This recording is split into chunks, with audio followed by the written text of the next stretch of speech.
बुल्ढाना जिले में पैनगंगा नदी पर बने येड़गांव धरण के स्वचालित गेट खुलने से किसानों की फसलें जलमग्न हो गई हैं।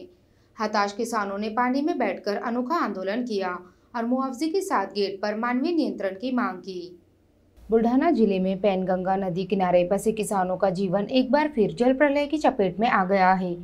बारिश के दौरान नदी पर निर्मित येड़गांव बांध के स्वचालित गेट भरते ही अपने आप खुल जाते हैं, जिससे अचानक नदी में प्रचंड वेग का पानी उतरता है। इस अप्रत्याशित बाढ़ का सीधा असर किसानों की हरी भरी फसलों पर पड़ता है।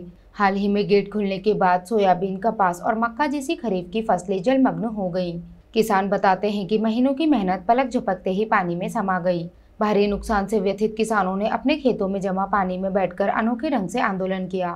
किसानों की मुख्य मांग है कि येड़गांव धरण के गेट को स्वचालित प्रणाली से हटाकर मानवीय नियंत्रण में दिया जाए, ताकि समय और आवश्यकता अनुसार पानी छोड़ा जा सके। साथ ही प्रशासन से उन्होंने तात्कालिक पंचनामा कर उचित मुआवजा देने की गुहार लगाई है। किसानों का आक्रोश लगातार बढ़ रहा है और उनकी चेतावनी है कि यदि प्रशासन ने शीघ्र कदम नहीं उठाए तो आंदोलन और उग्र रूप धारण कर सकता है। यह घटना सरकार की जल नीति और तकनीकी व्यवस्थाओं पर गंभीर सवाल खड़े कर रही है।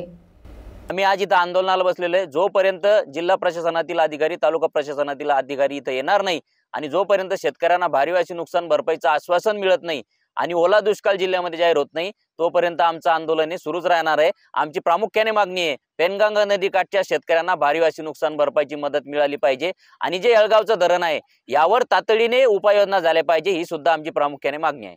शासनाकडे ही नम्र विनंती आहे की त्यांनी ताबडतोब आम्हाला मदत द्यावी।